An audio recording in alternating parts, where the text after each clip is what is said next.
In the name of the risen Christ, amen. Please be seated. Early on the first day of the week, while it was still dark, while Mary Magdalene made her way to the tomb, a priest sat at his computer and tried to gather some thoughts to share today. This priest, who shall remain nameless, looked out his window at the 4 olive trees he planted on the hill behind his house, delicately lit by some very well-done landscape lighting, with their branches swaying in the breeze, surrounded by purple and yellow lantana, just barely perceptible in the darkness, but visible enough to conjure a garden. That garden, the one that gave way to a tomb.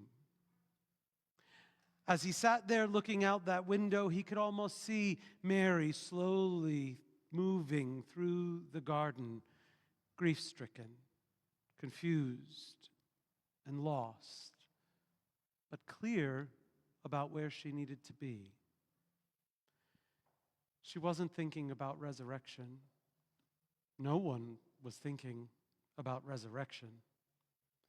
We heard in John's account of the Passion on Good Friday how Joseph of Arimathea asked Pilate to let him take away the body of Jesus, and how Nicodemus, who had first come to Jesus by night, also came bringing a mixture of myrrh and aloes weighing about 100 pounds. They took the body of Jesus and wrapped it with spices in linen cloths and laid Jesus in the tomb in the garden. You don't encase a body in 100 pounds of myrrh and aloes when you're expecting it to rise again. You don't desert someone you've been following for years and living and working closely with because you think the death by torture he experienced on the cross right in front of everyone was either just an act or only temporary. That morning, before it was anything else, it was a day of debilitating grief, confusion, and mourning. What is happening? How did we get here? This isn't the way it was supposed to go. Not at all. Not only was his death tragic, it was vicious and humiliating and public. Brought on by people who chose to sell themselves out or feed their own ambition rather than consider a different way to be. In this moment, good didn't triumph over evil. David didn't beat Goliath. They bet on the wrong horse and they lost everything, especially their beloved friend and teacher. What would they do now? Who would they be now that he was gone? If you haven't been able to be with us here lately, let me catch you up. A lot has happened in the last few days. What's important to know is that for all those who had followed Jesus up to this point, the ground has just given way beneath them. For a people like us who woke up this morning ready to celebrate, it's important that we take the time to be present in this moment with Mary and Peter and the beloved disciples and see it through their eyes, to feel their confusion and grief. Mary goes to the tomb because she just needs to be close to him. It seems the only thing that could possibly soothe her right now. As she arrives, she sees the stone has been moved. Did you all notice that She doesn't actually go in and see anything. The fact that the stone was moved was enough to break whatever composure she had left. And frantic, she runs to Peter and the beloved disciple, exclaiming that Jesus has been taken. What is happening? They immediately run to the tomb too to see what's what for themselves. Peter is the first one who actually goes into the tomb. Mary was right. Jesus is gone. Bizarrely, though, the linens that Joseph and Nicodemus had used were still there. What is happening? The beloved disciple goes in next, and we're told that he saw and believed. Mary's still outside.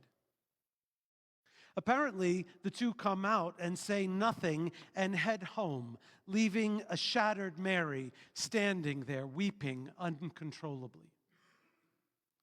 Finally, Mary gathers enough courage to look inside for herself, and there are two people sitting there. John tells us they were angels, but we don't know if Mary knows that. Were they in there the whole time? Why didn't the other two mention them? What is happening? It's all so much. They question her tears, and she basically says the same thing she said to the others, but she's beyond frantic right now and doesn't even wait for their response. She just turns around and bumps into the gardener, who asks her why she's crying. Why does everybody keep asking me that? Just tell me where he is. Mary. He calls her name. Wait, what? Not the gardener. It's him. Not taken, not lost, not dead. Yes, Mary, I'm here, but not for long. Go and tell the others what's happening. What exactly is happening? Just go and tell them. Now, I'm not sure if I were Mary that I could have pried myself away from him, but Mary does as she's been asked. 3 different people experienced the same thing in 3 different ways. On a day like today that can make some of us feel guilty or perhaps confused by our lack of certainty about all of this, it's a reminder that none of us will experience the risen Christ in exactly the same way. Some of us, like the beloved disciple, will come to this day and feel its fullness right away. For some of us, like Peter, we won't really know what to make of it. And some of us, like Mary, will be looking right at the risen Christ and not see him for who he is, until maybe we do. Amidst all the pageantry and presents we ascribe to this day as those who know where the story goes, it's critical that we understand that the power of where this day ends is born out of where it begins, in the mess and muck of tragedy and trial, in loss, in grief, in despair. If we don't see that, we can't fully grasp what's happening. It's no understatement to say that for many among us, it feels like the world is on fire, both literally and figuratively. People are frightened. People are hurt. People are angry. For anyone struggling right now, whether it's with the state of the world or with health or relationships or addiction or anything else that's keeping you down, I want you to hear this. Easter lives within your struggle, not on the other side of it. When Mary goes and tells the disciples that she has seen the Lord. There's no fanfare, no trumpet blare, no community celebrations. Later, we'll find the disciples locked away in the same room they were in with Jesus before he was arrested and killed. And later, there will be more of that same question. What is happening? I'm pointing to that today because my invitation to you right now is to remember that the revelation of the resurrection is not a conclusion of something. Just like those disciples on that day, we may not know exactly what's happening, but one thing is for sure: Jesus' story continues. And today, his story continues through us.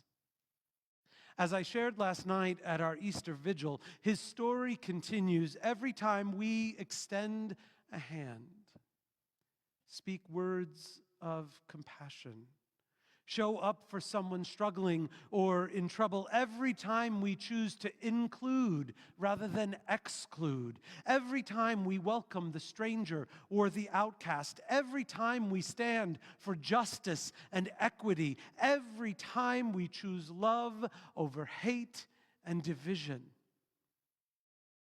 With his triumph over death, Jesus passes the torch to us to help more, heal more, share more, love more.